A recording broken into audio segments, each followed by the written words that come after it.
Bonjour à toutes et tous, vous écoutez First Print, votre podcast comics préféré pour une nouvelle émission Super Friends. C'est dans ce podcast qu'on va à la rencontre des personnes qui font vivre la pop culture et la culture bande dessinée par leur travail.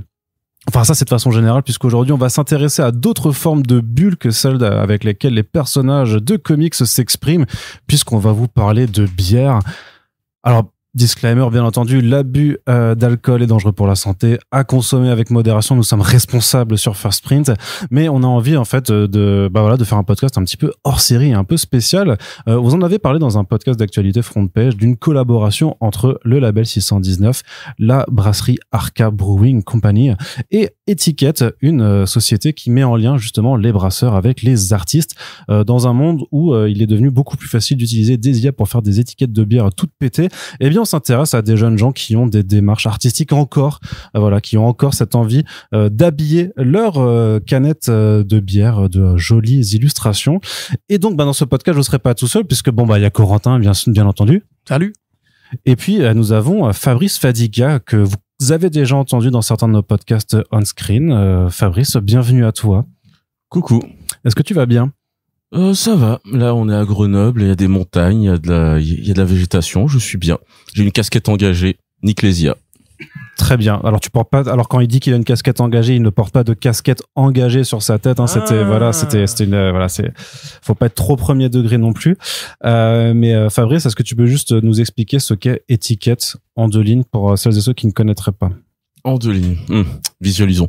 Après, quand je te dis en deux lignes, il n'y a pas vraiment deux lignes sur lesquelles tu dois il y en a plusieurs. Voilà, c'est ça. Tu peux prendre un peu plus de temps, voilà. Mais ouais. Donc, Etiquette est un service de mise en relation entre les brasseries, quelle que soit leur taille, et les artistes venant du monde de la bande dessinée et pas que. En fait, je souhaite mettre en relation donc ces artistes de toutes les industries graphiques et les brasseurs et brasseuses qui font de bonnes bières.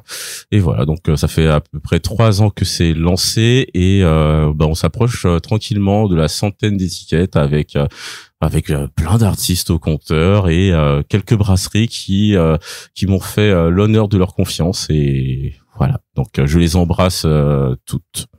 Très bien, merci beaucoup Fabrice. Et donc on n'est pas juste avec Fabrice puisque nous avons aussi les 3 fondateurs de la Arca Brewing Company. Je sais pas si on dit la Arca Brewing Company ou si on dit la brasserie Arca tout simplement. Nicolas, tu es l'un de ces 3 fondateurs. Salut. Salut à tous. Alors comment on dit ? Oh, tu peux dire les deux, tu peux dire la brasserie Arca. La brasserie Arca, ce sera le plus simple. On a également Pierre avec nous. Salut Pierre. Salut tout le monde. Tu vas bien ? Très bien.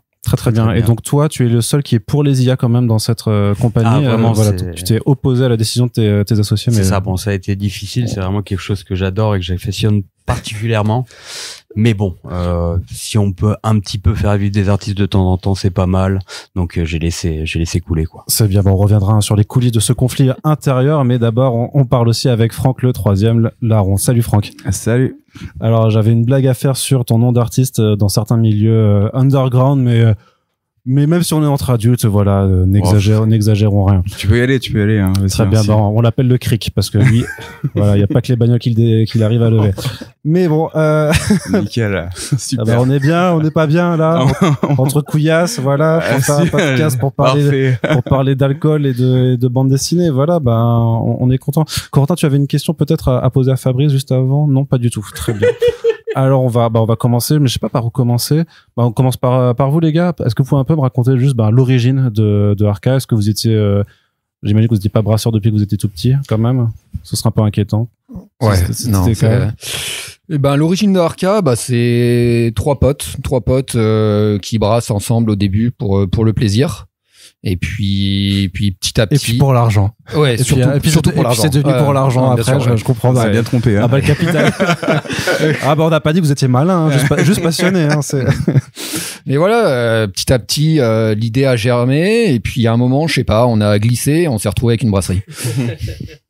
Voilà, mais est-ce que tu peux me raconter plus sérieusement quand même comment on fait concrètement? Parce que c'est quand même pour ceux qui nous écoutent, Je pense que c'est pas un monde auquel ils sont duquel ils sont très au courant. Moi-même, je suis pas du tout un expert. Je peux dire j'ai un pote brasseur, mais ça s'arrête là, quoi. Donc vraiment, comment on monte une brasserie et pourquoi? Eh ben, écoute, alors nous, on a commencé de façon un peu spéciale. En fait, on avait un collègue qui venait d'ouvrir sa brasserie. Voilà. Il nous a proposé de partager le local avec lui. En fait, on s'est installé dans ce qu'on appelle en gypsy. On s'est installé dans sa brasserie, on a loué son appareil de production et on avait on avait à l'époque 2 fermenteurs donc qui étaient à nous et voilà le reste on louait son encanetteuse, son embouteilleuse. Et en fait, on a commencé comme ça, donc comme une espèce de colloque de brasserie. Voilà. Et qu'est-ce qui vous plaît particulièrement dans le fait de brasser des bières alors? J'imagine que c'est la création, que c'est parce que alors à part votre alcoolisme latent sur lequel on reviendra pas bien entendu dans ce podcast, mais qu'est-ce qui vous fait kiffer là-dedans? Tout, hein. Il y a un rapport avec la cuisine. Enfin, t'as besoin. Tu peux avoir une part de créativité. Donc voilà. Et puis aussi, on a un degré de liberté, notamment en tant que petite brasserie, qui est quand même assez génial. On peut faire pas mal de collaborations, notamment ce qu'on est en train de faire en ce moment. Mais voilà, on a fait d'autres collaborations avec un sketch shop, avec qu'est-ce qu'on a fait encore? Enfin, voilà, on a quand même un degré de liberté qui est plutôt grand, et ça c'est cool. Juste du coup, moi une question, c'est toi, donc on n'a pas forcément évoqué ton parcours. Tu viens plutôt des arts au départ. Ouais. Et pourquoi du coup l'envie de décliner ça sur l'étiquette de bière, qui est un truc on va dire que la plupart des gens ne regardent pas forcément? En fait, si. Bah oui, mais les gens regardent, tu vois, mais ils ne voient pas forcément ça comme une illustration au sens album de pochette de BD. Alors je pense que Fabrice te contredira et peut-être Franck aussi, mais non. Ouais, vas-y.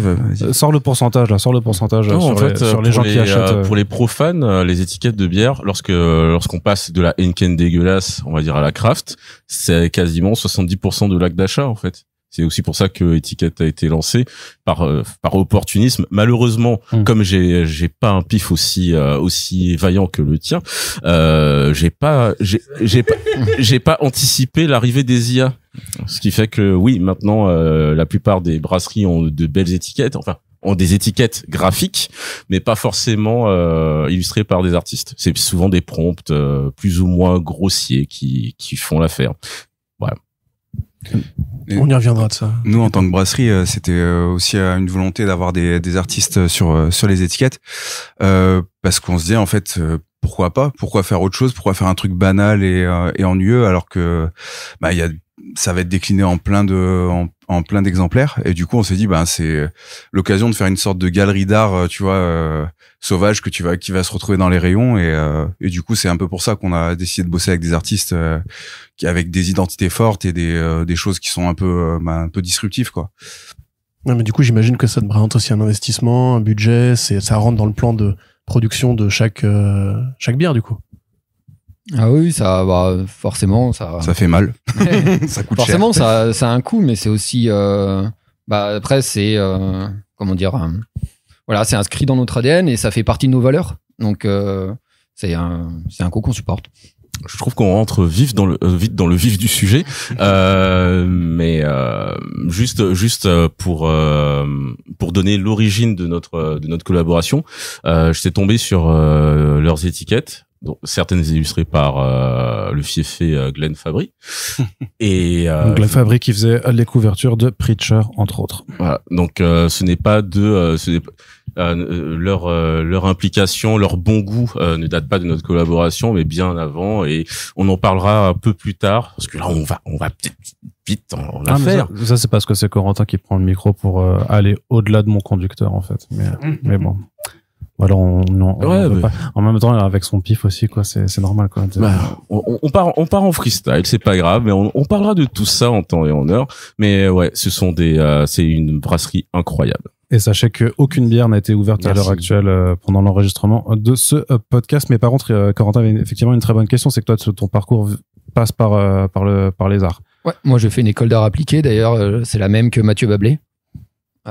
C'est comme ça que d'ailleurs c'est grâce à lui que j'ai connu cette école d'art appliqué. Et c'était ton prof à ce moment? Non, c'était pas du tout mon prof, mais en fait, j'aimais beaucoup cet artiste et je suis allé voir l'école qu'il a fait quand je cherchais les écoles d'art que je voulais faire et du coup, c'est comme ça que je l'ai découverte. Quoi.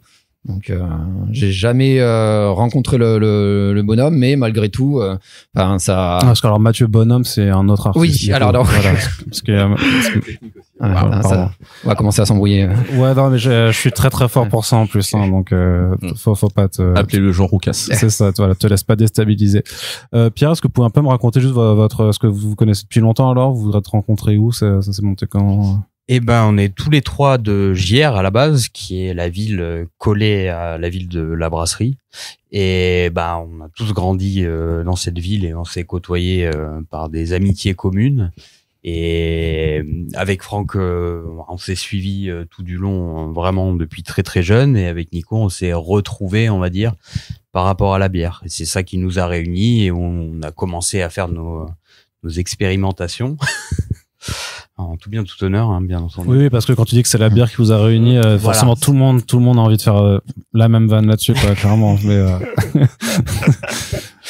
moi, c'est bien de l'assumer. Voilà, il faut. C'est bien de le reconnaître. Et juste par rapport à vous êtes aussi des lecteurs de bande dessinée. Vous avez aussi quelque chose par rapport à l'art. Qu'est-ce qui vous fait kiffer de façon générale? Parce qu'on est là on a le temps, on est là pour parler de BD aussi. Toi, t'as mentionné Mathieu Bablet. Je sais pas si vous avez d'autres artistes que vous appréciez beaucoup. On a entendu Glenn Fabry juste avant aussi. Est-ce qu'on mentionnerait ce t-shirt magnifique que Pierre porte? Bah oui. Avec Spider Jérusalem dessus. Exactement. Donc l'époque où le journalisme était réel. Exactement. J'imagine que Derek Robertson fait partie.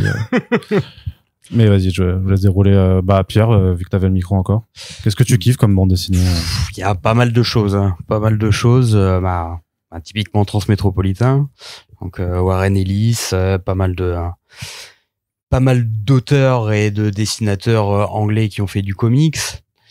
Et puis pas mal de choses, hein. Franchement, je prends large dans la bande dessinée, mais beaucoup de comics américains ou anglais. Et du franco-belge aussi, passant par Manu Larsenet, voilà, beaucoup de choses. Je saurais pas tout citer, mais ah bon? Parce que moi je veux que tu me cites tout en fait là. Je peux, mais il faut que je me prépare un petit peu. Tes 100 albums préférés des 15 dernières années. Attends, ça va pas, ils sont pas sérieux tes invités. Mais j'aimerais bien moi-même avoir cette liste-là, hein, mais ouais. Arnaud a lu toutes les bandes dessinées de la Terre. Presque, sauf Sandman. Du coup. Donc, je me retourne vers toi nouveau. Ouais, on va pas, je vais pas passer là t'as un concours. name dropper, mais si, c'est un concours. Mais Pierre, il a fait que 2 name dropping, donc faut en faire plus, faut abattre, là. Moi, celui qui m'a beaucoup marqué, c'est Mike Mignola. Ah, putain, j'arrive pas à le prononcer. Alors c'est la version parallèle. Un petit verre d'eau. C'est Mike Mignola. Il a fait Elle bouille. C'est ça. C'est un autre truc. Pardon. Non, j'adore comment il découpait ses histoires. J'adore aussi cette espèce de patte graphique qu'il a. Hellboy qui aime la bière en plus, donc tu vois, c'est. Ouais, en plus. Mais tout est lié. Ouais, mais voilà, ça reste un de mes auteurs phares. Franck, t'as un concours de name dropping, donc c'est ta passe décisive. Tu vas être un peu déçu parce que je suis peut-être le seul des trois à pas être un grand expert. Mais personne n'est expert. Non, mais tu vois, j'avoue que je suis peut-être le moins fan de comics des trois. Mais c'est vrai que Pierre m'a passé plein de trucs à lire et alors je ferai pas de name dropping parce que je les retiens pas.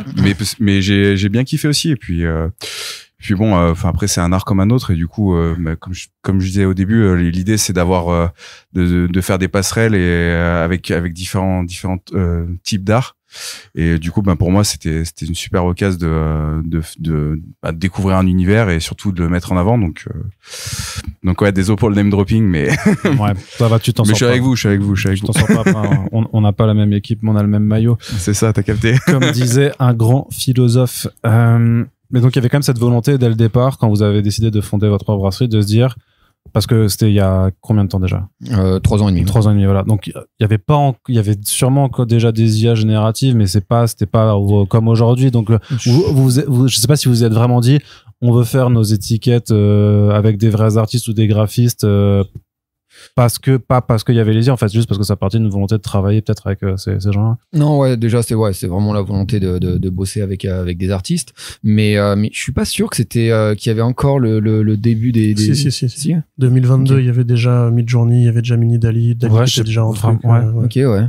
C'est vrai que c'est Mais vu que c'est beaucoup accéléré, en fait, on a l'impression que c'est très nouveau parce qu'il y a toujours une nouvelle vague qui en chasse une autre, mais en vrai, ça commence maintenant à devenir un peu un truc qui fait partie de notre quotidien, quoi.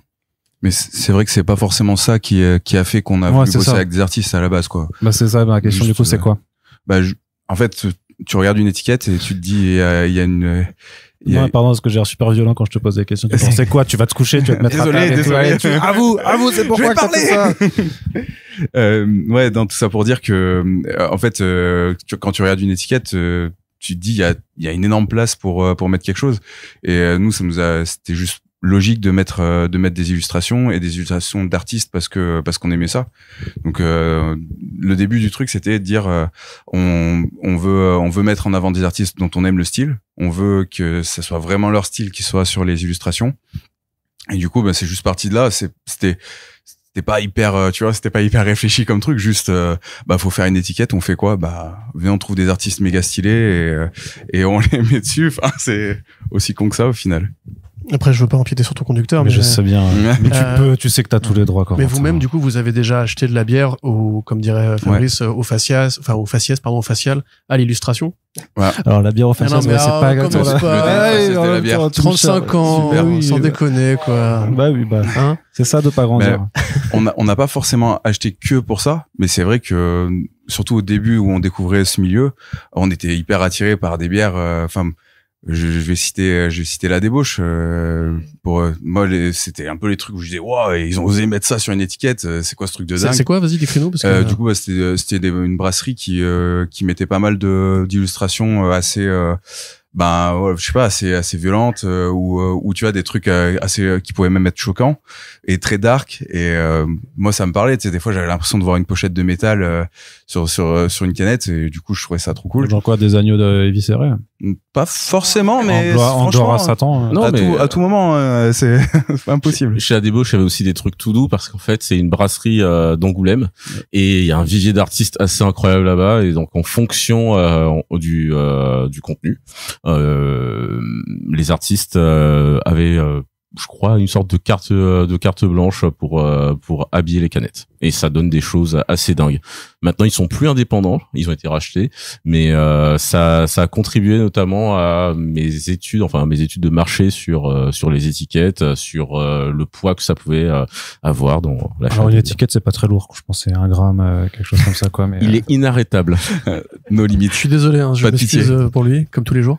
Mais non, mais c'est pour ça que je pose d'ailleurs la question qui t'a fait réagir, mon Fadiga, c'est que on n'a peut-être pas tous conscience justement en fait de ce marché de la bière entre guillemets de micro à petite brasserie indépendante.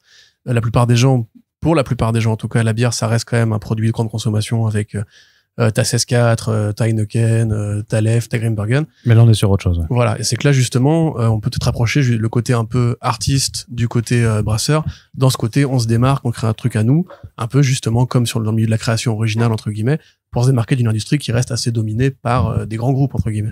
Oui, ça vous parle quand je vous dis ça ou... Parce que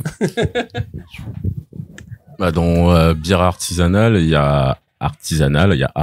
Il y a bière aussi, du coup. Mais... Oui, aussi. C'est beau, c'est vraiment un journaliste de terrain, ce Arnaud Kikou. Ah, tu peux m'appeler Élise Lucet.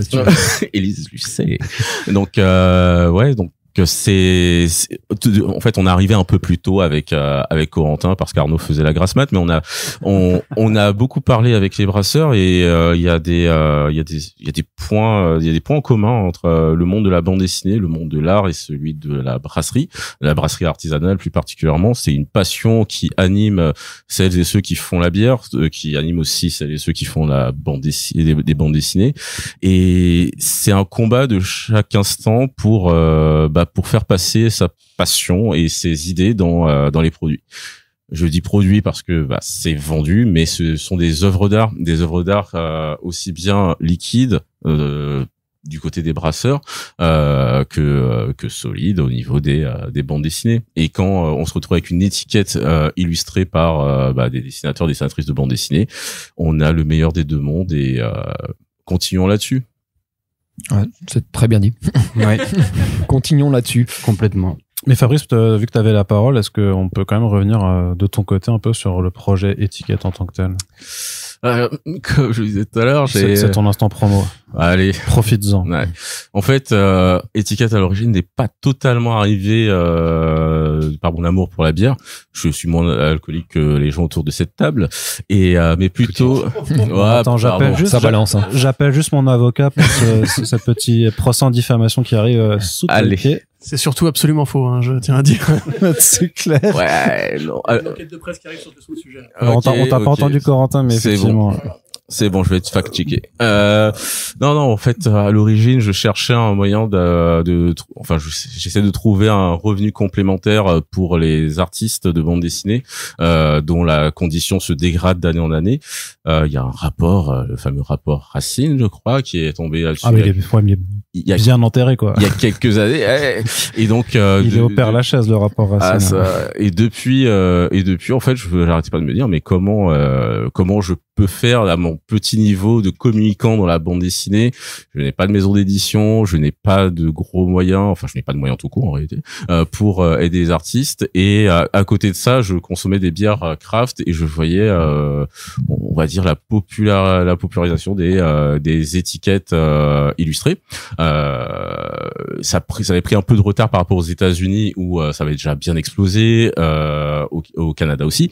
Et je voyais ça arriver tranquillement en France et je me suis dit bon, faisons une petite étude de marché. Je viens du marketing et de la com comme un mauvais garçon. Non, mais ça va.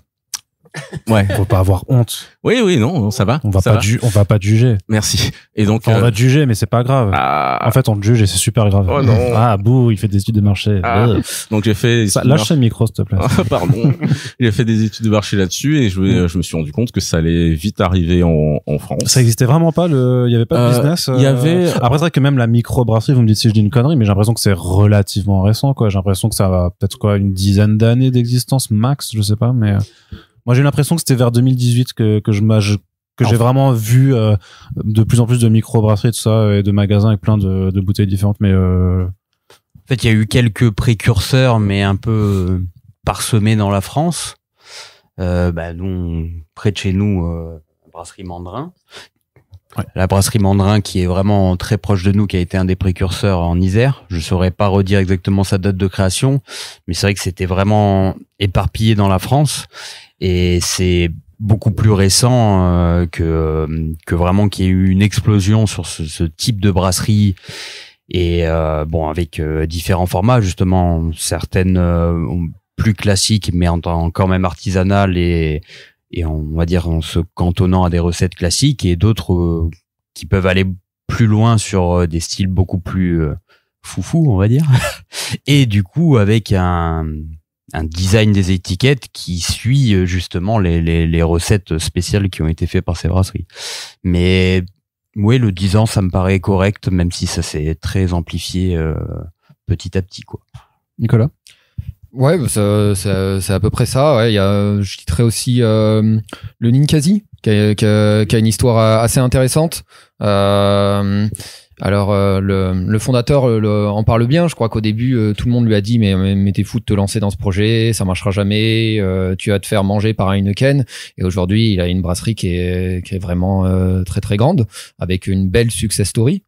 Mais voilà, il y a eu donc des précurseurs en France, mais c'est, je pense, à partir de 2018 qu'on a vu vraiment l'élan des microbrasseries où ça s'est un peu plus généralisé, et ça nous vient surtout de la vague qui nous a précédé, qui vient des États-Unis et du Canada et en Angleterre. En fait, ça a vachement pris dans les pays anglo-saxons, où peut-être ils ont moins une culture vin que nous et plus une culture bière, et ça a vraiment, on va dire, explosé là-bas, et petit à petit c'est venu en France.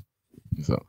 Et à ce niveau-là, il y a il y a un élément, enfin le nerf de la guerre, c'est que les étiquettes, mine de rien, c'est un coût assez dingue sur une canette ou sur une bouteille, et jusqu'à il y a pas très très longtemps, ce n'était peut-être pas totalement intégré dans les coûts, dans les plans des brasseurs et des brasseuses, parce que ce sont des petites entreprises, parfois de très petites entreprises, et ce n'est que très récemment, on va dire, tout est relatif, que ça a commencé à être intégré dans les dépenses, un peu comme dans un coût d'exploitation prévisionnel pour une bande dessinée, pour celles et ceux qui savent ce que c'est.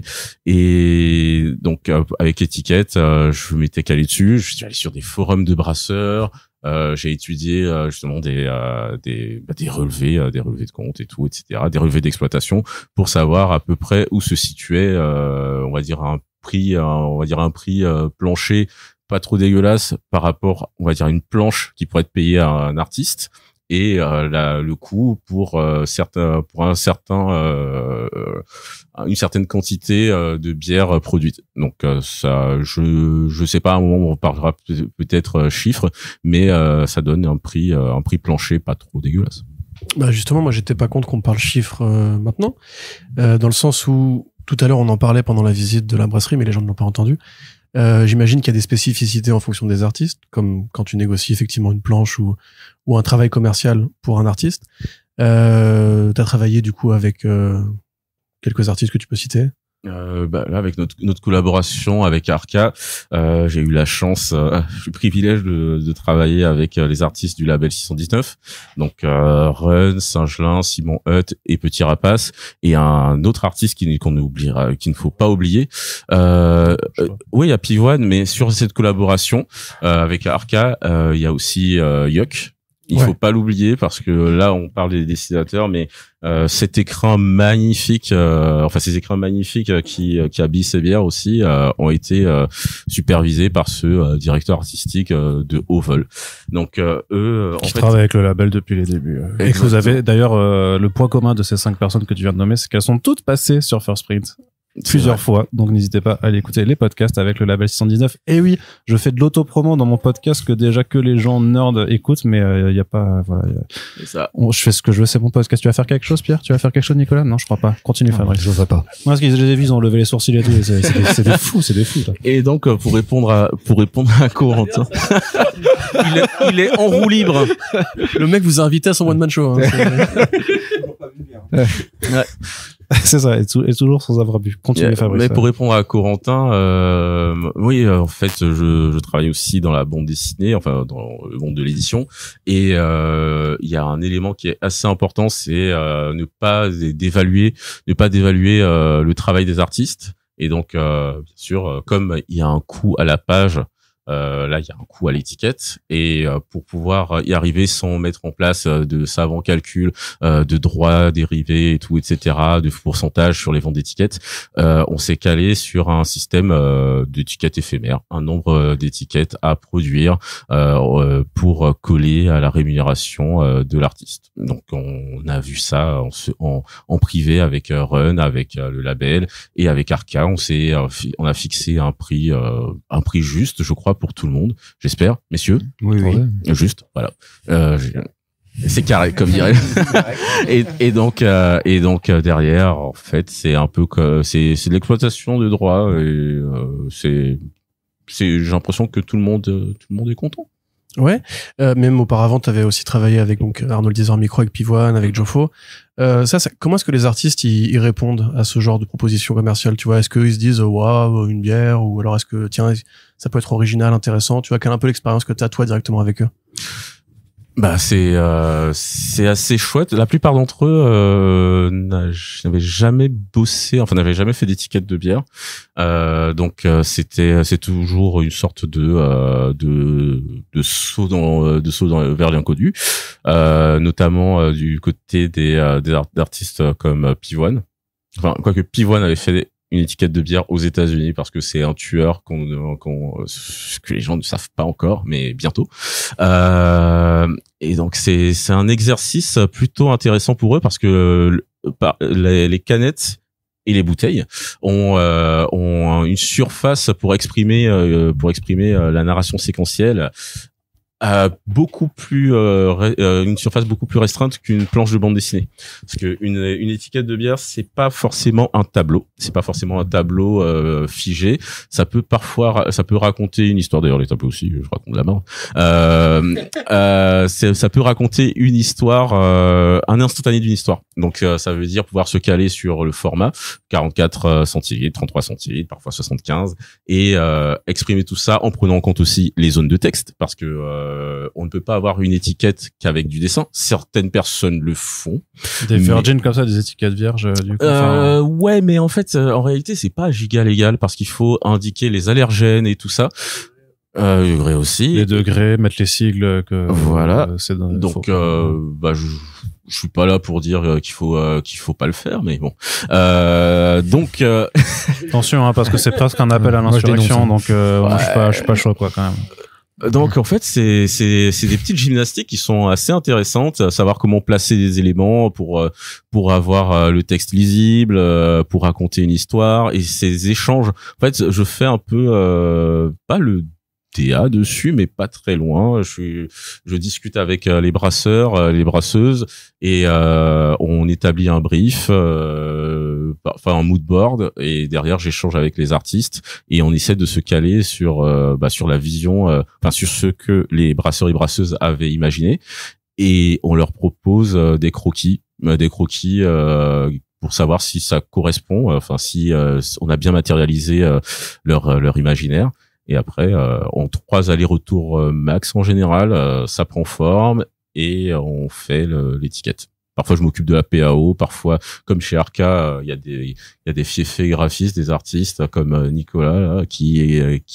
Donc la PAO, pour les gens qui sont pas spécialisés en acronymes, c'est publication assistée par ordinateur. Exactement. Qu'est-ce que ça veut dire? C'est mettre les infos justement sur les canettes, les sigles et tout, etc. Ça faire attention à ce que la mise en page ne saute pas en transmettant les fichiers. En fait, c'est ce qui permet à la canette d'être jolie. En plus, et aussi ne pas dégueulasser le dessin, parce qu'une mauvaise PAO peut dégueulasser un dessin. Bien sûr. Voilà, donc c'est un peu ça. Donc les artistes, j'ai pris beaucoup trop de temps pour dire que c'est une expérience enthousiasmante et très très chouette pour les artistes en général. Ouais, t'aurais pu juste dire ça en fait. Ça aurait pris 5 secondes et parce que j'ai mon chrono qui tourne. Et, oh là là, t'es pas payé à la minute. Bah, je suis pas payé. Ah oui, c'est vrai. C'est pour ça que c'est kiffant. Quelque part. Mais justement, je me tourne vers vous aussi parce que comment vous choisissez les artistes avec lesquels vous travaillez? C'est simplement ce que vous kiffez leurs travaux ou vous les découvrez par hasard? Parfois, vous savez peut-être qu'ils sont en discussion avec un concurrent et vous voulez le voler parce que c'est la concurrence, il y a pas de pitié, quoi, hein, le capitalisme et tout. Hein. Comme vas-y, Nico. Non, globalement. Pourquoi tu commences par dire non? Hein? Non, mais... non, voilà, c'est tout. Ce sera ma réponse. On choisit pas en fait. Ouais, on choisit pas. Généralement, on va vers juste des artistes qu'on kiffe. Après, on a maintenant pas mal d'artistes qui nous contactent. Donc ça c'est cool, d'accord, ok. Ouais. Bah oui, parce qu'il va... Sans passer par moi. Ouais. C'est horrible. Si on peut... Non, je quitte le podcast. si on peut bypasser les intermédiaires... Pimp, en fait. Non, mais du coup, ça c'est intéressant de voir qu'ils ont capté qu'il y avait aussi des envies, un business aussi à... Voilà, parce que il y a quand même pas mal d'artistes maintenant qui proposent leur service à des brasseries, quoi. Et mais le but, c'est toujours des fois, on scrolle sur Instagram, il y a un artiste qu'on va bien aimer, on va aller lui demander. Alors, dans un langage, on dit qu'on fait de la veille numérique. Ouais. Ça fait tech. Voilà, c'est ce que je voulais dire, bien sûr. C'est ça, voilà. Le mec a un chignon, c'est un tech gros. C'est ça. Il y a le de Tony Stark aussi. Écoute. Ouais, des fois, il y a des... On va dire, on a quelques surprises. Hein. Je sais pas si... Pierre va en parler, mais par exemple, la première fois qu'on a bossé avec Glenn Fabry, ça c'était... Vas-y, raconte ça. Surtout que Glenn Fabry, moi j'ai une anecdote, enfin j'ai pas une anecdote, après l'anecdote elle est pourrie parce que c'était en 2013 je crois, j'étais au Lille Comics Festival et j'avais animé une conférence sur Vertigo avec donc, on parlait forcément de Preacher avec Glenn et en fait au fur et à mesure de la conférence, Glenn était de plus en plus rouge et son verre de bière qui se remplissait n'en finissait pas de se vider. Et à la fin, moi, je posais les questions et il y avait un pote qui devait faire l'interprète et en fait à la fin on ne pouvait plus le comprendre parce que ce monsieur avait beaucoup trop bu. Donc c'est pour ça que je dis parce que c'est genre une fois j'ai vu Glenn Fabry il buvait, donc je pense que c'est une anecdote que littéralement 100% des gens ont avec lui, mais et on rappelle que du coup l'abus d'alcool c'est dangereux pour la santé pour de vrai. Et la transition est toute faite pour commencer à remplir nos shopping. Non mais le dites pas non, mais Franck il va le faire dans le podcast. Par contre Pierre, on n'est pas du tout en train de faire ça. Non. Mais moi j'essaie de rester responsable et voilà. Non mais en plus voilà, c'est pas possible. Et voilà. Ah là là, c'est. Non mais c'est Brasseur, je te jure. Hein. Ce placement de produit honteux. C'est du kombucha. C'est honteux, effectivement. C'est du Schweppes. Non mais c'est mère. Pierre. Déjà que tu le rencontres comment, Glenn Fabry? Ah mais elle est rouge. Je l'ai jamais rencontré. Ok. Pour expliquer la petite histoire, j'étais chez moi en train de boire une bière sur la terrasse. L'abus d'alcool est dangereux pour la santé. En train de finir un Hellblazer où il y avait du coup des covers de Glenn Fabry et j'étais bien. J'étais heureux, j'étais bien et je me suis dit je vais tenter de lui envoyer un message et puis un peu en déconnant quoi, je m'attendais pas forcément à une réponse et en plus aussi rapide parce que c'était pendant le laps de temps où j'étais encore sur ma terrasse que du coup il m'a répondu je aime la bière beaucoup et que du coup on a entamé cette discussion vraiment en VF mot ça je vois le genre et du coup tu me confirmes que c'est le cas quoi du coup. Oui, c'est un amateur clairement. Enfin non mais je pense qu'il a le truc qui est malheureux c'est qu'il a des graves problèmes de santé actuellement et je pense que c'est complètement lié à son alcoolisme pour ça. Je pense aussi qu'on rigole mais en vrai l'alcoolisme c'est un vrai fléau mais on n'est pas dans cette approche là. Par contre c'est ça qui t'a répondu instantanément. C'est quand même ouf que le mec je pense dans le corps de mail il a dû voir bière et il a dit ah tiens. Ouais, c'était même il était Rebax lui aussi. En message sur les messageries instantanées. Et on a eu une longue discussion comme avec un ami et du coup on est parti sur ces 3 illustrations avec nos visages caricaturés. Ah donc, trop bien. Ok. On a envoyé des photos de nous avec des têtes un petit peu bizarres et vous a croqué le portrait alors. Voilà, c'est ça. Pour vos étiquettes. Non, c'était vraiment à sa demande. Et vas-y. C'est lui qui nous a dit envoyez-moi vos têtes avec un air badass voilà. et je vais faire un truc. Et du coup nous on a dit OK chef. Et on a envoyé nos têtes. Puis au bout d'un moment on a dit OK, allez, ça sera une illustration d'étiquette. C'est comme ça que c'est passé quoi. Vas-y pardon, au début Franck il assumait pas d'avoir sa tête sur toutes les bouteilles mais il a fini par s'y faire. C'est pas dire qu'il pouvait être reconnu par rapport à ses autres activités quoi. Donc, forcément putain c'est une bière le cric et tout incroyable. Je suis pas en plus sur une cric franchement il y avait tellement de choses à faire. T'es en train de me créer une légende, c'est incroyable. Non mais j'étais pas trop dans l'ego trip tu vois devant ma tête mais ça va qu'il m'a assez massacré pour que je l'assume. Oui ça reste une caricature. En plus il vous les a envoyés en physique. Vous avez les planches on a les originaux. Ça c'est stylé quand même. Ça s'encadre ça pour la retraite. Hein. Ouais c'est clair. Non j'avoue que tu te fais pas souvent refaire. Faut qu'on s'en occupe de les encadrer. Tu te fais pas refaire le portrait par Glenn Fabry tout le temps dans ta vie. Non, il nous a pas cassé la gueule non plus. Non c'est ça. Il est resté correct. Non bien sûr c'était une expression. Ah c'était une expression. D'accord. Faut toujours faire quand il fait un truc comme ça. J'apprends. À la dure. Que ce soit didactique. À la dure. Non, parce qu'en fait, là, Nicolas est parti pour chercher les portraits ou non, pour chercher je pense qu'il avait vraiment cherché pas mal de portraits actuellement. Et parce que moi, ma question qui était sous-jacente, c'était bon, ok, dans un cas comme Glenn Fabry, en fait, là, il vous dit, je refais vos têtes, vous acquiescez parce que on dit pas non à Glenn Fabry, vous allez pas faire genre, non, moi, j'aurais plutôt vu un dragon, machin. Mais de façon plus générale, par contre, la question, c'est comment on donne une identité visuelle ou une histoire à une bière. Parce qu'autant quand c'est des artistes qui signent des couvertures de disques et machin, je peux se dire qu'avec la musique ça évoque des émotions. J'ai l'impression que ce serait entre guillemets plus facile. Enfin, je vois plus comment genre sur un album de death metal, effectivement, je vais dessiner des agneaux égorgés quoi. Autant sur une ouais mais, ou mignon, des agneaux égorgés mais mignons, tu vois, que si c'est Tu joues à Cult of the Lamb en ce moment?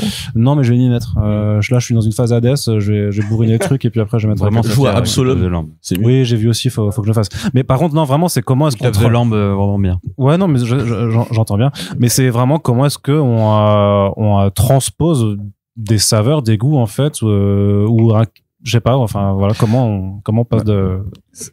C'est pas tout le temps, enfin on fait pas forcément une illustration, tu vois, en rapport avec ce qu'il y a dans la bière. Des fois c'est juste, on se dit... Bah non, parce que sinon tu dessinerais que des levures, donc c'est un peu chiant quand ouais. même. Non, parce que je veux T'as dire fait des sciences, toi? Il y a pas forcément un lien avec le produit tout le temps.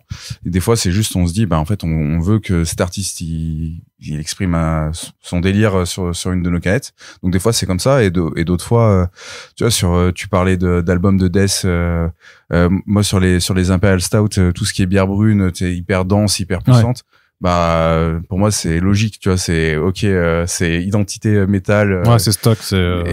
Et du coup, bah on est tombé sur un illustrateur qui faisait des pochettes de Doom et de Stoner. Et du coup on lui a dit, bah fais ça, fais ton truc. Et voilà, enfin il y a pas une méthode, tu vois. Après.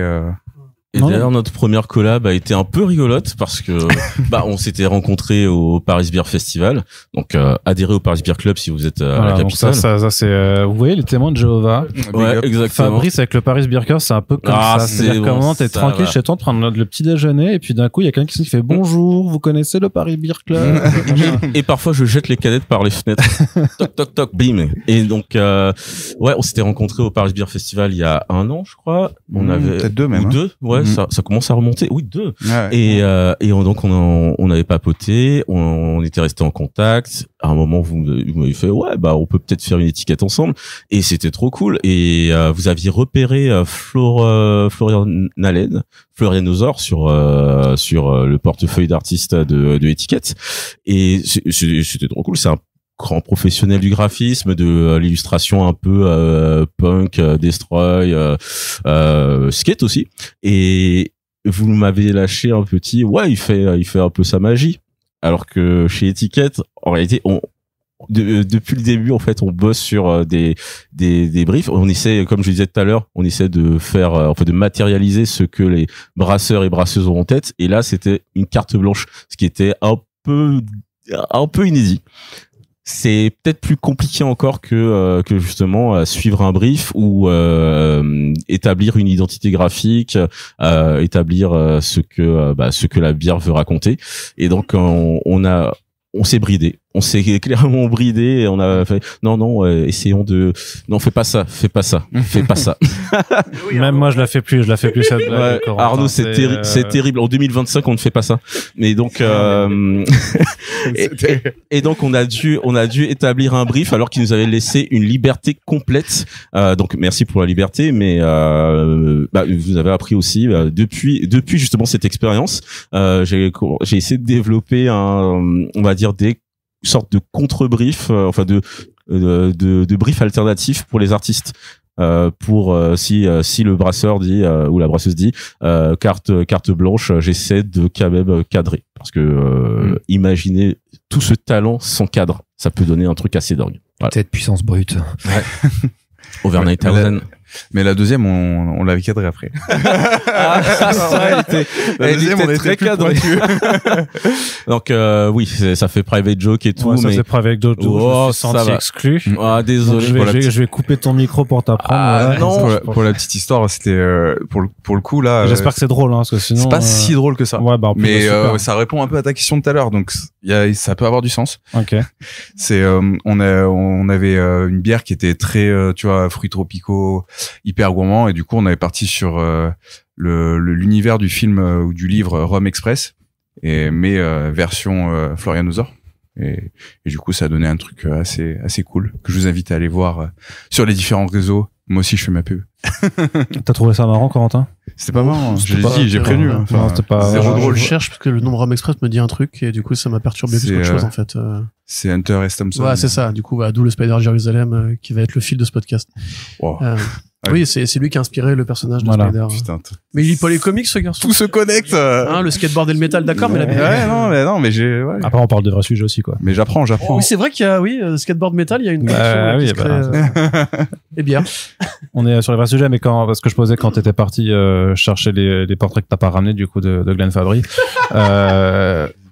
Ils étaient là tout à l'heure. On va te les ramener, comme ça tu vas nous voir de très près. On demande. Non, mais je demandais à Franck un peu comment vous envisagez un petit peu le fait de transposer un univers d'un artiste avec en fait une bière qui se décompose en saveur, parce que autant tu vois que si je prends l'exemple de la West Coast IPA avec le Descent Run, bah c'est limite, c'est dans le titre, c'est marqué, c'est une West Coast IPA, donc forcément t'as un visuel de Mutafukas, parce que Mutafukas ça se passe sur la côte ouest, très typé GTA aussi dans la posture. Enfin là t'as une forme d'évidence en fait, mais avec le nom de la bière limite même sans forcément en rapport aux saveurs. Et donc comment on fait de façon générale, est-ce que parfois il y a des intuitions, parce que tu disais toi que quand c'est stout, que c'est fort, que c'est costaud, donc forcément c'est métal, C'est comme pied ça, bouche, tu vois, quoi. voilà, c'est double pédale. bière de mal alpha, quoi, tu vois. Mais par exemple, si vous avez une bière plus là, les trucs sour là, les trucs ultra acides, bien dégueulasses et tout ça, quoi. C'est exactement ce que. Ouais, c'est ça, mais c'est pour ça, c'est là. Je pense que celle-là, je vais pas. D'ailleurs, il a pas touché à son verre. Tu devrais goûter. T'es pas très poli comme mec. C'est des mini dégustes. C'est ce que moi je tiens à faire mon podcast jusqu'au bout. On va pas se noyer avec. Mais voilà, putain, trop bien. Donc en fait, il nous montre les 3 portraits originaux du coup, qui vont se retrouver de façon miraculeuse dans ma valise après. C'est terrible. C'est vrai que Franck, il t'a pas respecté. Puis sur eBay, on c'est dirait Nota Bene avec des cheveux là, c'est trop bizarre. Mais en vrai, non, c'est trop cool. Et donc ça, c'est ces dessins-là qui ont servi d'étiquette ensuite, quoi. Voilà. Donc ma question, c'était comment on transpose la bière en dessin. Alors pour répondre à ta question, on n'est pas obligé. On n'est pas obligé que l'illustration soit en thème avec la bière. Là, par exemple, pour les étiquettes Mutafukas, ça s'y prêtait bien. Et des fois l'artiste va on va discuter avec lui, on va lui dire le style de la bière, lui expliquer un peu, lui cadrer les choses, et il va faire une illustration en rapport. Mais on n'est pas obligé. Des fois il y a des illustrations qui vont nous plaire, on va dire bah voilà, j'aimerais bien cette illustration, et ouais, il y a pas besoin d'avoir un fil conducteur. En fait on peut, mais c'est pas toujours le cas. Dans la collaboration, comment ça s'est passé? C'est toi qui allais rencontrer, qui allais écrire à Run, au mec du label. Vous avez fait un lien, un mail commun à tous les 4. Comment? En fait, cette idée d'étiquette avec le label remonte à plus d'1 an. J'avais contacté Run pour faire je suis trop fan, est-ce qu'on pourrait faire des étiquettes ensemble, tout ça, et il avait pris le temps de me répondre. On avait discuté, il fallait que ça se fasse dans les meilleures conditions pour ces artistes et lui, et donc une fois que on va dire qu'on s'était serré la main virtuellement, après cette vue en plus dans certains événements comme les First Print Awards et tout. Ouais. Donc c'est grâce aux First Print Awards en fait. Ouais, on va dire ça. Donc en fait, t'es en train de nous dire qu'il y a clairement un pourcentage auquel on ne touche pas, quoi. On va dire ça. Bien. Et donc je te connais bien comme ça, exploiter le travail des autres. Oui, je suis comme ça. Ville capitaliste. Et donc on a échangé, on s'était dit on fait ça, mais il faut que ce soit dans les meilleures conditions. Et les meilleures conditions, c'était donc avoir de bonnes bières. Donc j'ai dû en goûter pas mal, de manière professionnelle, pour ne pas que ces belles étiquettes se retrouvent sur des bières dégueulasses. Donc quand tu dis professionnel, c'est que c'est quand tu les bois et que tu chantes pas Maître Gims à 3h du matin rue de Vaugirard à Paris, c'est ça? Oui, tout à fait. Donc, c'est très précis. ça sent le vécu. Hein. Ouais. Et voilà. ouais. Il y a des vidéos. Hein. Mon Dieu, c'est pas moi, mais et donc il y avait cet effet-là. Ensuite, que les brasseurs ou brasseuses aient un respect du dessin, mais ça c'était des on va dire des conditions que je m'étais imposées. Oui, après ou même que t'appliques aussi avec tous les autres artistes peut-être, quoi. Y a pas ou alors ouais. c'est-à-dire qu'il y a d'autres artistes où tu fais bon bah c'est bon, on s'en branle, s'ils niquent ton dessin, je m'en fous. Ouais, tout à fait. Ouais, non. Donc non, c'est le prérequis pour toutes les étiquettes. En fait, il faut que en fait c'est pour ça que je goûte souvent des bières pour savoir. Arrête. Je goûte souvent des bières pour savoir si je peux bosser avec des brasseries. Donc oui, non mais c'est vrai qu'en l'occurrence si tu fais travailler un artiste que t'aimes bien et que la bière en l'occurrence elle est dégueulasse. Ouais. bon bah on va pas ça va savoir après parce que les gens ils vont bien finir par la boire. C'est ça, mais c'est comme une bande dessinée, un comic book. Si le scénario est dégueulasse et que tu vas chercher un tueur, genre tu mets un Sean Murphy sur un scénario, je vais pas name dropper de mauvais scénaristes, bah ça peut être compliqué. Corentin dirait que Sean Murphy est un mauvais scénariste lui-même, donc. Ouais, mais là je parlais du dessin. Voilà. Et j'ai pas dit que c'était un mauvais scénariste. Pas dit que tu l'as dit sans enregistrer, ce sera déformé. Pardon. Donc retourner contre toi. Et donc c'est un peu, c'est comme la bande dessinée, ouais. C'est ça. Il faut goûter pour avoir les. Donc c'est vous qui aviez proposé les types de bières alors quand vous saviez que vous alliez travailler avec le label, qui avez choisi les types de bières que vous alliez leur proposer. J'avais pas totalement terminé. Donc continue. Ensuite j'ai contacté Arca. Non, je déconne, tu continues pas. J'ai contacté Arca pour leur une fois que tous les voyants étaient ouverts, qu'on se connaissait un peu, qu'on avait fait 2 étiquettes parce qu'il fallait aussi que je sache s'ils traitaient bien les artistes, s'ils traitaient bien leur intermédiaire que je suis et tout, et ça s'était super bien passé donc avec Florian. Je vous invite à checker son profil Florianosaur. Je me suis dit allez, continuons là-dessus et proposons-leur de faire des étiquettes label 619. J'ai proposé je crois un dimanche soir et on m'a répondu avec enthousiasme. Donc on a continué à échanger un tout petit peu là-dessus. J'ai demandé à Run si les étoiles les planètes étaient alignées. Il a dit OK, et donc petit à petit on a mis ce projet en branle. On a trouvé les artistes, on a échangé justement avec les brasseurs. Run n'a aucune connaissance de la bière parce que mais Run ne boit pas d'alcool. Voilà, parce qu'il ne boit pas. Donc on a dû le guider un peu sur la question.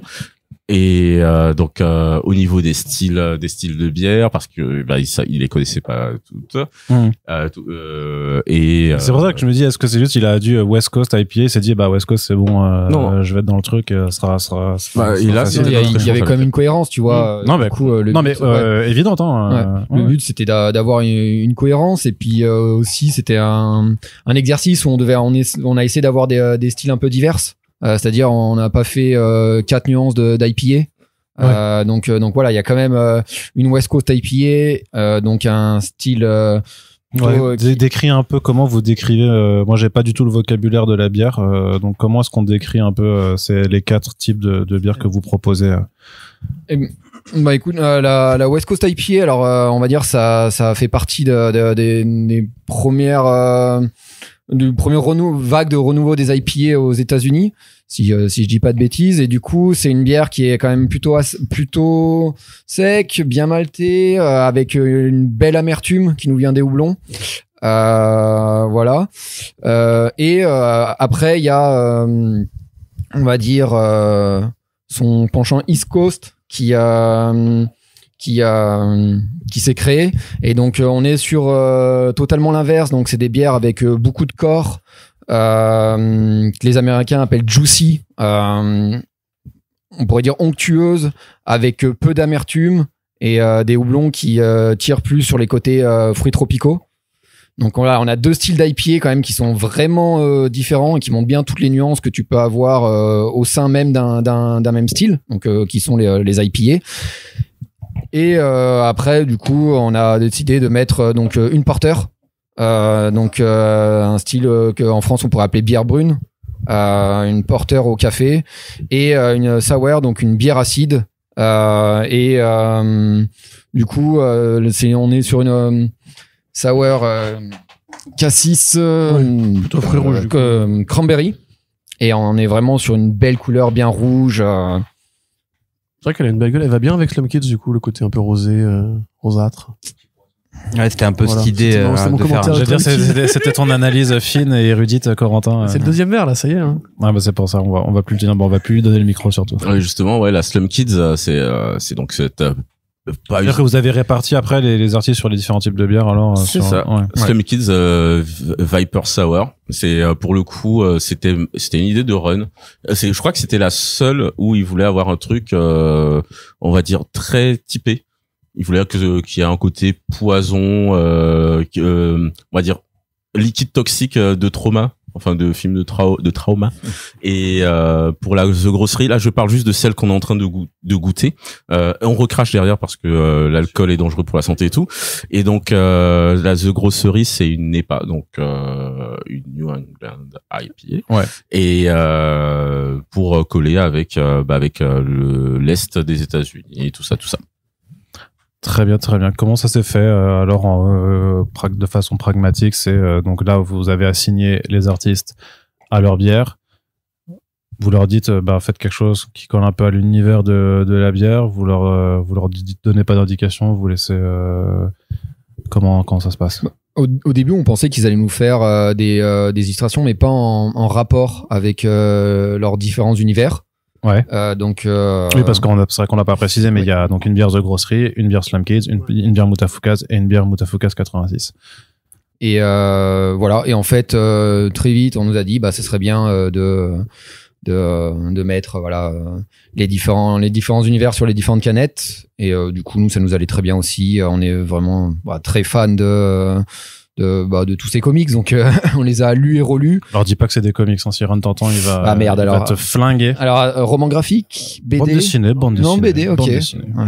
C'est roman graphique, c'est moi qui vais te flinguer. Donc, et je suis vachement plus proche que Ron à l'heure actuelle, donc ça peut être dangereux, Et BD du coup sur les différentes canettes.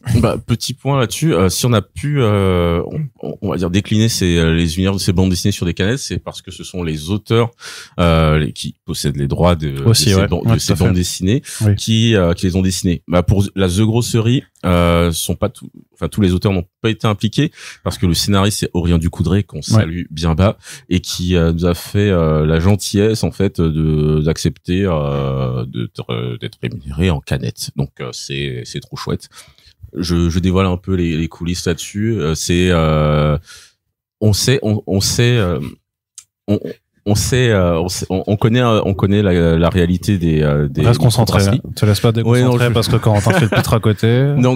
Donc on connaît la réalité des microbrasseries. J'ai c'est la partie chiffre qui revient. Voilà, j'ai raconté à Run, ce sont des quantités limitées où il n'y a quasiment pas de marge. Donc pour ne pas mettre la brasserie, donc nos chers amis d'Arca à genoux, on a déterminé un prix juste et sur pardon le micro. Ouais. Sur Mutafukas, Run et le scénariste et dessinateur, donc c'était parfait. Sur Mutafukas 1886, il est scénariste, mais il était derrière, donc il s'est arrangé avec nous et c'est Simon Hutt le dessinateur. Sur la Slum Kids, c'est Petit Rapace, et en fait c'est sur la Grosserie qu'on se retrouvait avec un dessinateur et un scénariste qui n'était pas impliqué directement. Donc il a fallu discuter, ça s'est fait en bonne intelligence, par coup de fil, discussion et voilà. Donc pour les brasseurs et brasseuses qui veulent décliner des univers sur leurs canettes, il faut absolument demander aux artistes. Parfois, je sais pas, peut-être qu'ils pourront vous dire ouais non mais faites parce que j'aime trop vos bières, livrez-moi juste une centaine de canettes et ça ira. Parfois ils demanderont une rémunération parce que c'est leur travail. Oui, c'est des droits, c'est des produits dérivés en fait. Des produits dérivés sur des droits. Et justement, il y a eu une étiquette, une bière Mutafukas qui n'avait pas été autorisée. Ah oui, j'avais vu, mais en plus elle a été faite par RIA, non? Enfin, je sais pas. Je ne sais pas, je ne veux pas savoir, mais en plus c'était une brasserie que j'avais contactée à une époque pour essayer de faire. Oui, ils ont utilisé complètement le truc. Mais c'était pas pour la Mutafukas que je les ai contactés, c'était juste pour dire vous avez eu un univers graphique assez intéressant. Est-ce que vous voulez bosser avec des artistes? Ils ont fait ouais non, on préfère les voler. Non, on se débrouille et voilà ce qui s'est passé. Je ne veux pas dire que c'est un retour karmique, mais bon, voilà. Non, mais move de con en plus parce que tu te fais griller, c'est pas comme si c'est quelque chose qui pouvait passer en loose day quoi. Quand tu vends tes bières en plus, il y a forcément quelqu'un qui va un moment qui est vraiment fan de l'œuvre en question, qui va faire regarde l'artiste, écoute, il y a bien des bières BD sur une canette de bière, et là l'artiste fait c'est marrant parce que j'ai pas autorisé en fait. Écoute, il y a bien des bières Dragon Ball qui circulent dans certains endroits de la France, mais j'en dirai pas plus, je passe le micro. Ouais, mais Toriyama il est mort. Il y a One Piece aussi, il est encore en vie lui. Je savais que t'allais dire ça. Il y a One Piece, il est encore en vie. On en a croisé tout à l'heure là. Tu me voles mes vannes, tu Amis m'empêches. qui utilisez les IA, rappelez-vous que l'enfer existe et il vous attend. C'est ça que vous avez une place promise là-dedans. Bah oui, parce que c'est quand même le nerf de la guerre. C'est peut-être la parenthèse IA qu'il faut faire à présent. Parce que vous disiez que ça partait aussi d'une conviction, mais c'est devenu compliqué. Dans ce milieu-là, la concurrence par vos chers collègues qui ont pas de race et qui utilisent les IA pour habiller leur bière dégueu. Parce que moi je pars du principe que les gens qui utilisent les IA, voilà, non mais dur, hein. Comment tu veux que je réponde à ça sans me fâcher avec tout le monde? Moi je m'en aime fous, tout le monde. Moi je suis pas brasseur, donc je m'en bats un peu les couilles de votre petit milieu là. Mais non, dans un précédent podcast, j'ai dit vraiment que je pense que les gens qui utilisent l'IA sont des gens profondément médiocres, et donc par définition leurs produits ne peuvent être que médiocres s'ils en passent par des IA pour les habiller. Mais c'est un avis qui ne m'appartient qu'à moi, donc je vous laisse. Je peux compléter la question d'Arnaud, puisqu'évidemment... Toi, tu veux les insulter, non? Non, pas du tout. Vous n'avez pas forcément envie de vous mettre en porte-à-faux avec des maisons d'édition, des brasseries qui pourraient justement vouloir faire ça pour économiser de l'argent, ce qui est bien normal. Vous-même, vous l'avez dit, c'est un coût que vous devez assumer sur vos frais fixes. Ceci étant, puisqu'on est tous d'accord pour dire que maintenant l'illustration fait partie du marketing de la bière, de l'identité de la bière, du récit de la bière, on est quand même d'accord pour dire que du coup, un visuel créé par une IA, c'est un marketing qui est vide, artificiel, et qui du coup raconte pas grand-chose. Ouais, mais c'est un peu ce que j'allais dire, c'est qu'au final c'est un choix, quoi. Effectivement, on peut le comprendre complètement que à un moment tu sois tenté d'utiliser l'IA parce que ça te fait des économies et tu cherches à faire des économies parce que tout coûte une fortune et aujourd'hui le fric c'est le nerf de la guerre, hein, comme tout le temps. Mais je sais pas si tu vois, ça nous fait défaut. Certes, ça nous fait des frais en plus, mais d'un autre côté, on a un truc à... J'ai vu une petite piscine en marbre dans l'arrière-cour de la brasserie qui montre que c'est un choix qui paye quand même. Voilà, quoi. Non, mais voilà, ce que je veux dire par là, c'est qu'au final, comme tu dis, c'est juste celui qui va être un peu touché par les illustrations, il va aussi être touché par le fait que c'est de l'IA ou pas, quoi. Et ça se voit, je trouve, en plus. Enfin... Des fois non, mais un peu de moins en moins, c'est amené à ne plus se voir, tu vois. Non, c'est clair. Mais bon, après voilà, nous quand j'ai vu les étiquettes des abbés samouraïs machin là, si ça se voit de ouf, c'est trop moche, pardon, mais désolé pour vos collègues, quoi, mais ça se voit en fait, faites-les bien vos IA, sinon. En réalité, je ne suis pas là pour faire le procès des brasseurs et brasseuses qui utilisent des IA pour leurs étiquettes, parce que parce qu'il y a pas de procès. C'est vraiment un marché. C'est pas une plancher. Non, c'est vraiment un marché. Sarko, ça, hein. C'est vraiment un marché compliqué. Je pense qu'il vaut mieux aller vers la pédagogie et essayer de leur expliquer. Oui, c'est sûr. Essayer de leur expliquer que c'est compliqué, surtout quand on se dit artisanal et tout, de justement priver des artisans de leur art et de se faire de l'argent sur leur dos, parce que effectivement, c'est oui, on n'a pas d'argent, on utilise une IA pour générer un visuel, mais c'est un visuel qui vole le travail d'autres artisans et c'est terrible. Donc mais je comprends ce qui peut motiver ce move, mais sachez que ce n'est pas bien du tout. Voilà, c'est tout. Après vous êtes seul face à vos comptes et je ne suis pas là pour vous jeter la pierre. Non, l'enfer, ça, j'arrête de le faire pour vous. À titre personnel, moi, je peux peut-être jeter une petite pierre ou deux. Oui, toi, Non, mais je comprends ce que tu dis, et c'est admirable de votre part de vouloir être ouvert d'esprit et sain par rapport à tout ça. Ceci étant, puisque on est quand même d'accord pour dire que le milieu des illustrations d'albums, des canettes de bière, enfin, ça, c'est justement un complément par rapport au salariat de la BD, ou au revenu de la BD, entre guillemets, qui est du coup amené à disparaître à cause, entre guillemets, de la crevardise de certains. Et moi je connais pas forcément l'économie de la microbrasserie, je comprends très bien que c'est compliqué et que même pour vous, c'est pas forcément un truc qui, vous roulez pas en Ferrari. Néanmoins, les artistes non plus. Les artistes de BD particulièrement, les artistes graphiques encore moins, qui eux, doivent compter sur des expositions ou sur Instagram, etc. Et accessoirement, mettre Tony Chopper en cover d'une bière, je vois pas spécialement ce que ça a de particulièrement attrayant. Ça fait partenariat avec One Piece produit One Piece, ça prend aucun risque, ça raconte aucune histoire. Voilà, donc à mon avis, quand même, il vaut mieux essayer du coup d'être un peu vigilant.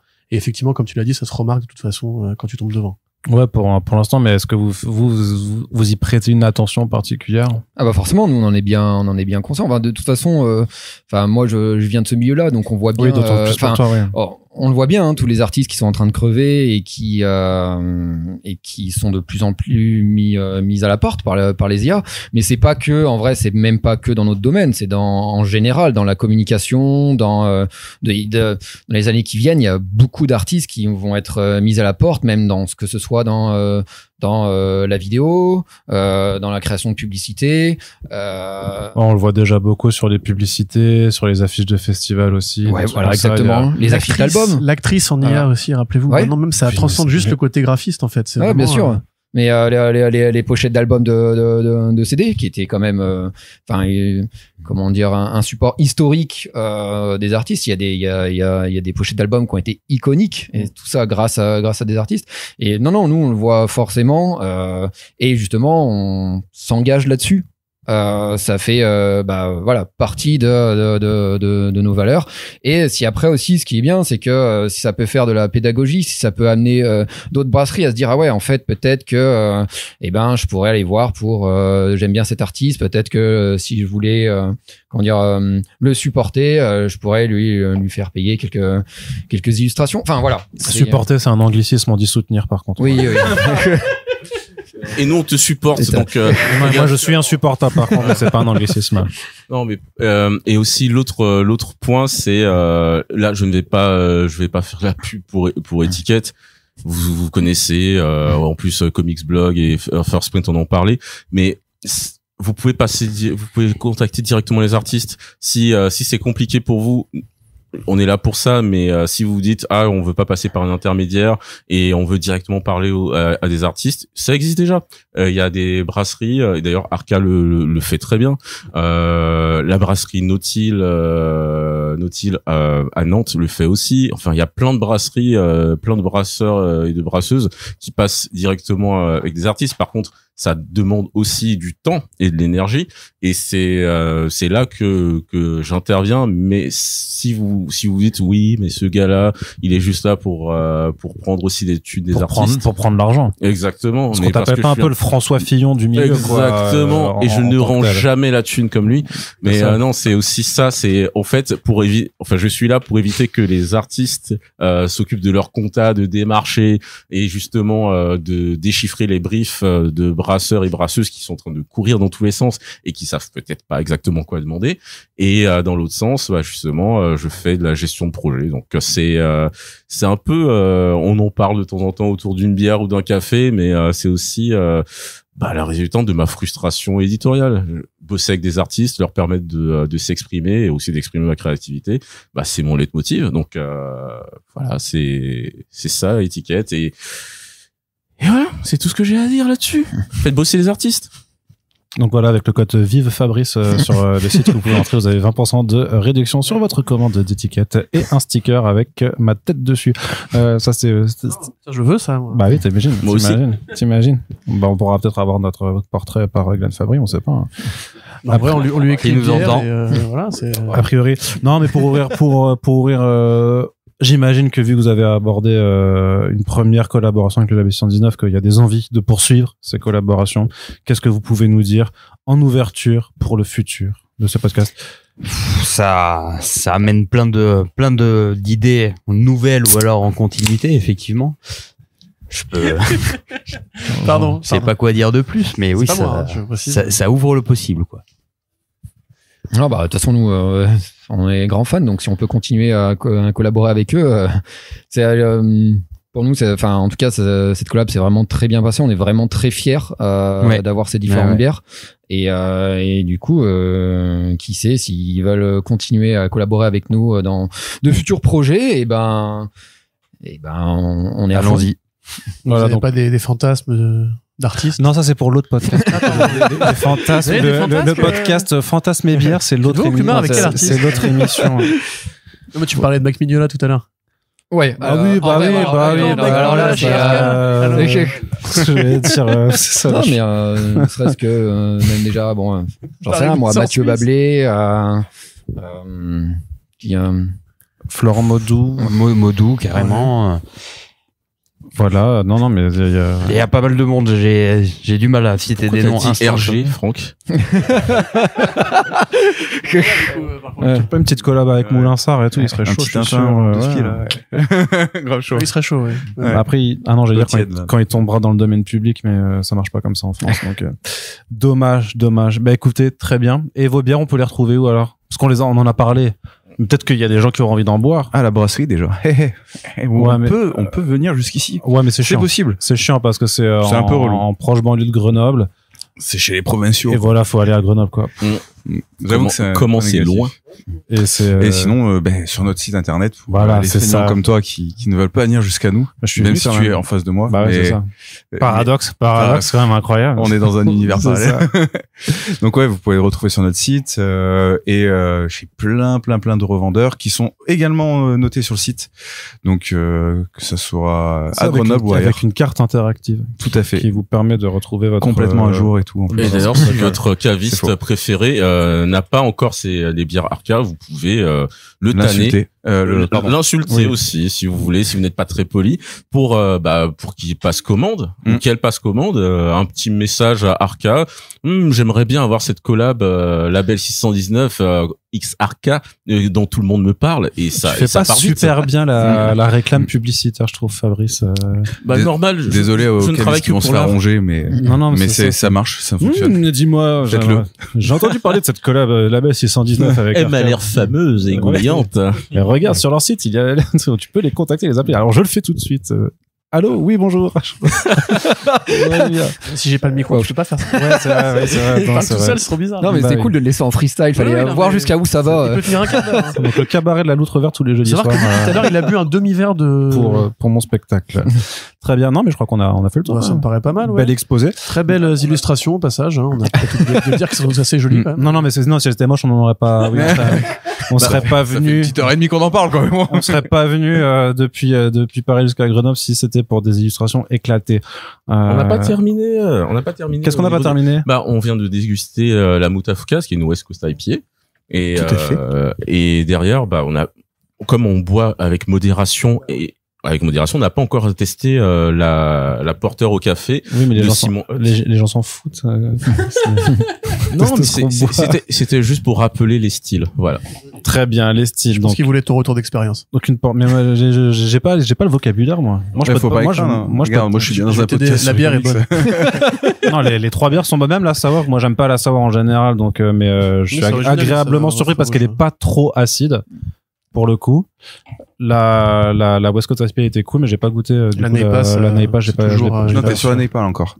Non, moi je suis sur la Naipa. Alors c'est la West Coast, mais par contre la West Coast me paraît super claire en fait par rapport à une IPA. Donc c'est un peu le style West Coast IPA. Tu vas avoir un peu de. C'est donc ça le renouveau dont tu parlais avant. C'est le renouveau, mais dans les années 90. D'accord. Ouais, bon.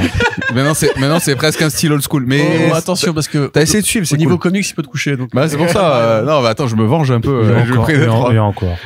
J'ai pris 2-3 douilles. Non, mais du coup, tu vas retrouver un côté un peu plus résineux, un peu plus d'amertume et de sécheresse par rapport à la Naipa où là t'es plus sur un truc rond, gourmand et pas de trouble. Ouais, c'est ça. À l'époque, ça faisait peur le trouble dans les bières. Ouais, parce qu'ils pensaient que c'était contaminé alors. Ils avaient malgré tout, je pense qu'ils avaient quand même bien l'habitude des bières Indus. Et dès que tu voyais une bière trouble, oula, mais qu'est-ce que c'est ils ont pas l'habitude. Ah oui, donc la brune était fichue. Je parle de il y a longtemps, hein, parce que depuis les mentalités ont évolué. Tu nous parles d'un temps que les moins de 20 ans. C'est ça. Non, mais elle est belle. La couleur de la porter est très très belle, effectivement, très brune, très très jolie. Effectivement. Bon, nous de notre côté, on vous laisse puisqu'on a une dernière bière à déguster, mine de rien. Dans la description de ce podcast, vous avez le lien qui vous redirige vers la brasserie Arca si vous souhaitez passer commande donc de ces bières spéciales label 619. Également, pour nos artistes favoris qui nous écoutent, n'hésitez pas à aller faire un tour sur le site d'Étiquette si ces projets de collaboration vous intéressent. Je suis sûr que Fabrice saura trouver chaussures à votre pied, mais surtout brasseur à votre goût. Et en attendant, on vous souhaite une bonne continuation, les gars. C'était super cool de faire cette émission avec vous. Je suis à peu près certain que tous les gens qui nous écoutent ont appris des trucs et sont intéressés par cet univers qui n'a pas fini de dévoiler tous ses secrets. Fabrice, merci à toi également. Merci à vous de vous être déplacé dans cette ville incroyable qu'est Grenoble. Non, c'est JR en plus là, donc c'est encore pire quoi. Attends, vraiment. Merci d'avoir fait le déplacement. Faut que je me tienne. Je dois oublier que je viens d'un village de merde qui s'appelle Vandenheim, tu vois, et faire genre je suis un énorme parisien. Impose-toi, Franck. Non, merci beaucoup quoi. Je voulais juste dire ça. Rien à dire, il y a que ça qu'à dire finalement. C'est ça. C'est ce que je te dis, que ça. C'est ça en général. Non, merci, vous régalez les gars, c'est cool d'avoir parlé avec vous de tous ces sujets qui sont un peu de notre quotidien quoi au final, et d'avoir parlé de nos bières. Donc on est très contents et très fiers d'être dans ce podcast. Donc un gros merci. Et merci à toi, merci à vous trois dans tous les cas. Et merci à Glenn Fabry d'exister également. Et alors Pierre, si tu veux faire un truc, faut que tu pars dans le micro. Et un énorme merci à Fabrice aussi, qu'on en parle pas assez, parce qu'il a un peu agi en homme de l'ombre pendant toute cette collab. Alors faut pas dire ça parce qu'il est... Non, mais bon, super. Ça dérape à la fin. Le Strasbourgeois est toujours dans le coin. Je suis alsacien italien, j'ai le droit. C'est la double casquette. C'est dans mes gènes. Non, mais je dis plus sérieusement, un énorme merci. Il manquerait que le japonais pour avoir l'axe dans son corps. Blague à part, Franck. Blague à part, un énorme merci parce que t'as battu un boulot monstre et t'as réalisé le rêve de pas mal de gens, au moins nous déjà. Et donc voilà, j'en profite qu'on parle dans ce podcast pour te faire un merci officiel, un giga merci. Après, il est super émotif, donc tu vas le faire pleurer comme un homme soja et voilà. Tant pis pour lui. J'ai pas de pitié. Sois fort.